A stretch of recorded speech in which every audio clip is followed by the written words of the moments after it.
Welcome to Talk to Kimi. Today I'll be speaking to international crime author and also a fellow Dundonian, Mark Leggatt. Hi Mark, how are you? Hi Kimi, I'm fine, thank you very much. Mark, first of all, you're from Leggatt, Yes. and within Dundee especially, we had quite a number of mobs. We did, yes. Yes. Were you ever involved in any of these little fights? No, I was not. I was never big enough to get involved in any of that. My pals did. So you just took notes and made them up as a story? Exactly, so yeah, go on lad, let me know when you're finished. I never got involved in any of that. Good lad, neither did I. Mark, when and why did you begin writing? Oh, when and why? Well, I started. I've always kind of written, but for myself, and I've always sort of scribbled periodically in notebooks, and I've always kind of sketched things down and thought about stories. But it was only, and I've done it periodically over the years, but I've never actually done anything. I've never done anything with it. It was really for my own amusement. So I've done it for years, but it was only about, I think about 8 years ago, and I've been writing and keeping journals probably for the last 15 years, because I did a lot of travelling, and I always kept a journal of where I was going. Anything and everything would go in it.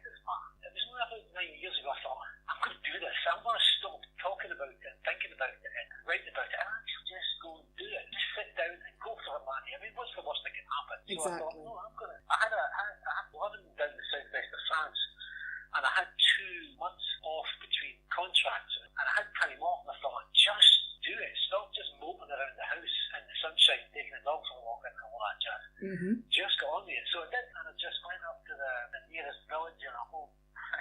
I think I bought the stock of pens and paper, went home, cleared the table, and right, here we go. What could go wrong? Just go. So that's when I really started sitting down and writing. That's when I really sat down to it. 2012, you were invited to bloody Scotland. Yes, that's right. That was great, because I'd known about bloody Scotland, but of course, there's no way into these things. Mm-hmm.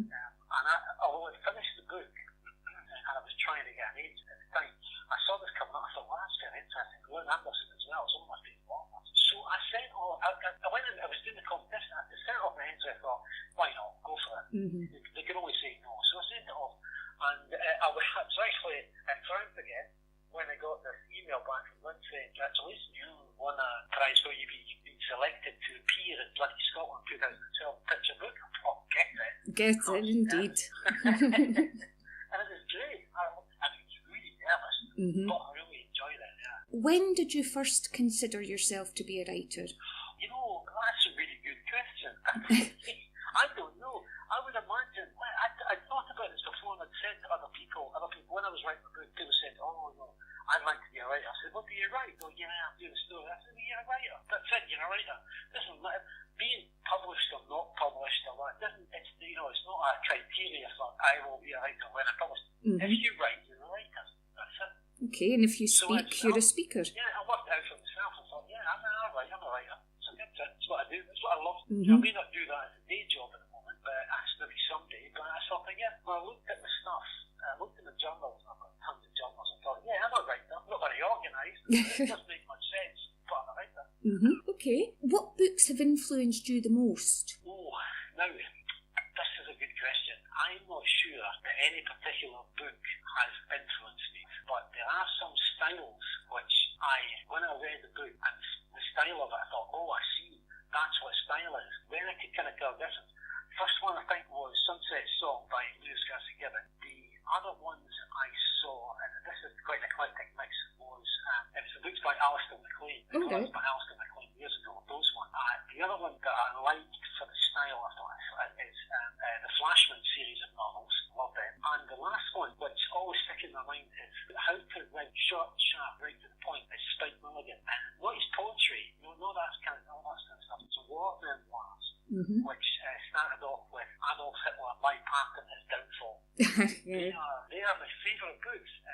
That whole, I think the 6 books in his war memoir series, and they are my favourite books because it's just total delivery. So when I read them, I thought he just uses as little words as he could possibly get away with and nails it. And it's brilliant. It's so free and natural and dead sharp to the point. If you could choose one writer that you could pick as a mentor, who would it be and why? Oh God! Wow, what a question! You know what? I'd say Spike Milligan, and it's not to do do with what he wrote, but the way he writes it. Because if he was, for example, I think the way his stuff was, the reason his stuff was so sharp was because he had to write radio scripts, and things like that. And they have to be absolutely super sharp things. And no second can be possible wasted. There's no pauses, that kind of thing. And that takes real skill to absolutely nail that. So if I had an editor, I think I'd probably have to say, read that. What words can I take out to make that better, tear it down? It's a good question. I've never really thought about that before. Okay, thank you very much. That was me when I was writing earlier on. Other than Spike Milligan, who's your favourite author? Gosh, I'm not sure if I know. I honestly don't really know if there's one author who's my absolute favourite of all time, but it might be Lewis Grassic Gibbon. I think that's what it would be, yeah. Do you do a lot of reading yourself then? I do when I get a chance. When I'm not, when I'm in mood of sort of pottering about and doing various ideas, stories, generally, I mean, every day I write in my journal of any ideas, of any thoughts, and I sort of write down and discuss with myself the way stories could go and do that kind of thing. Wait, I've forgotten the question. What was the question again? I was away on a fairy tale there. That's quite alright.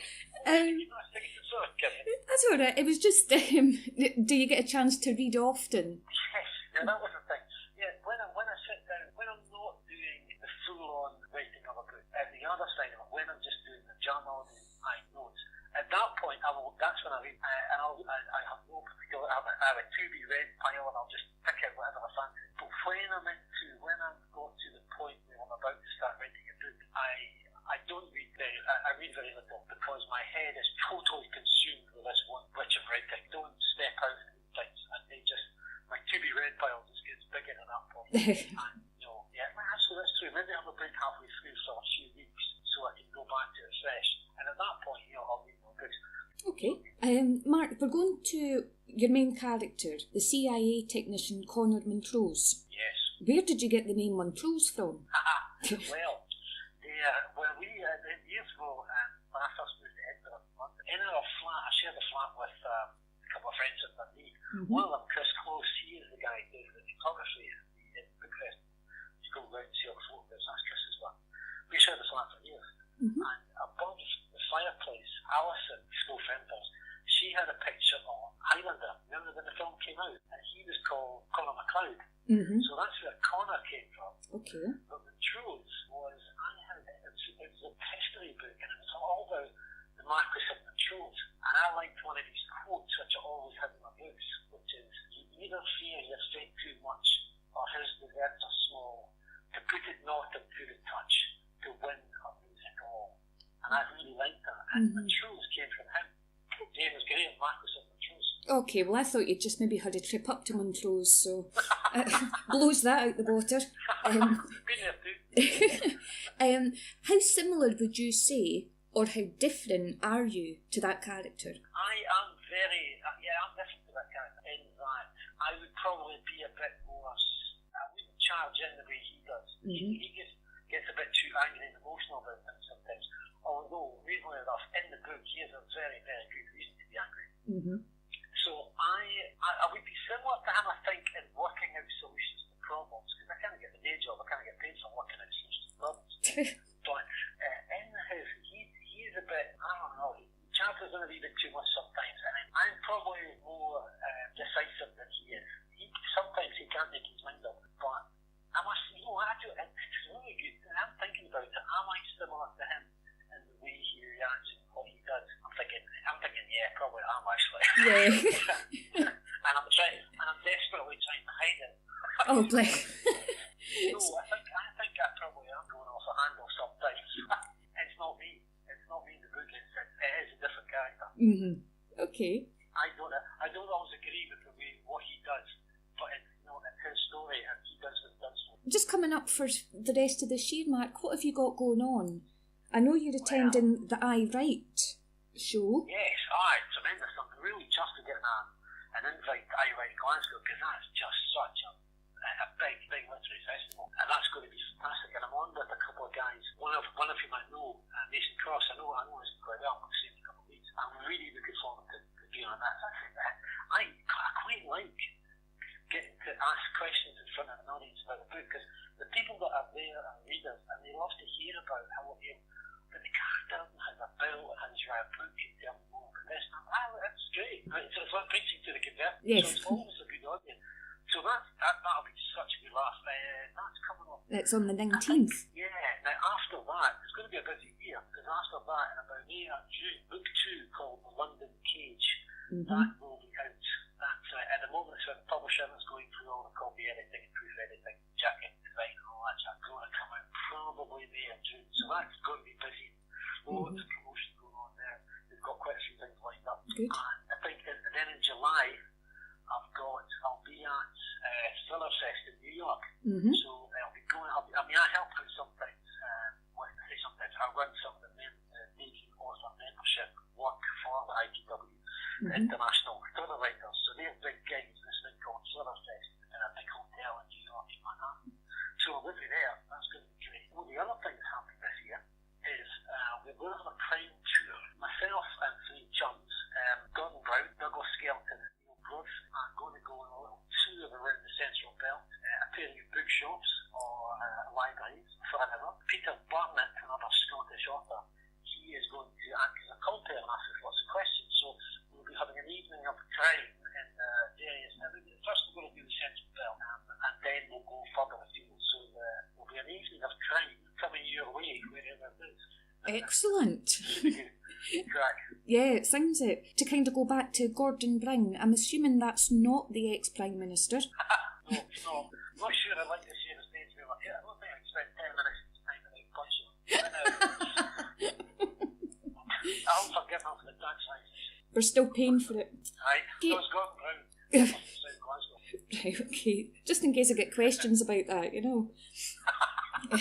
Might have the CIA at the door asking why we're leaking this information. Okay, Mark, this is where I've got a couple of quick questions that I'll ask you. So the first one is, what do you use more often, a dictionary or a thesaurus? A dictionary. That was short and sweet. It is, because if I can't think of the word in less than, say, 30 seconds, then it's not the right one. The right word should, if you're warmed up and ready to write the story, you know exactly what you want to say. So I probably won't use a thesaurus at all. I don't use one for years. I hadn't used one in the past, and when I read back what I'd written, I laughed because it was completely obvious that I'd used a thesaurus. It was just laughable. So I thought, stop that. If it doesn't come, go back to it later. If it doesn't come immediately, it's not the right one. Just sit down and rewrite it, and it'll come to you. Alright, okay, I should maybe learn that tip, because I'm known for just coming away with all the wrong words at all the wrong times. So so maybe I should just go away and think about it before I speak. Well, you know what, dude? Before I write the actual scene, I'll have written, when I sit down to write a chapter, I've probably written about 4,000 words already describing that chapter before I start the chapter. So I know exactly what's going to happen, where it is, what time of day it is, who's there, what's going to happen. I've got it all listed, and what colours things are. It's all listed down. So when I sit down to actually write it, I don't have to write about, I don't have to think of writing about what's going to happen. I know what's going to happen. So I've described it all before. So for me, that's the kind of way it works. And it works. I have tried many ways of writing, and this is the way it works for me. And it's all preparation beforehand. So when I sit down to write it, everything's ready, and I just pen and paper. Second question, who would you least like to be stuck in a lift with, and why? Margaret Thatcher. Okay. If she was alive, because I wouldn't get out of prison for about 15 years. Final question, Mark. You're going to be trapped in a TV show for a month. Yes. Which one would you choose, and why? TV show. Well, how about Around the World in 80 Days with Michael Palin and Azat cheating? I suppose there's no right or wrong answer. If that was your choice. Because those reality shows, honestly, I last 10 minutes. I have no patience for no showing people on it. See what other people have done, but it's not. I have no plan to put my name for it, brother. Oh, I was looking forward to voting for you too. Just thought, get him out. See he's suffering, get him out, kill someone. People would leave you in, just for that alone. Just to watch the torture. Yeah. Okay, Mark, listen, thanks very much for talking to me today. Anytime. you've obviously got a very busy year planned, and I hope everything goes well. Next time you're back in Dundee, we'll maybe catch up. Absolutely. I'll give you a shout next time I'm back. We'll go for the drinking. Look forward to it, Mark. Thanks, Kimmy. Okay, cheers. Thanks. Take care. You Bye. too. Bye.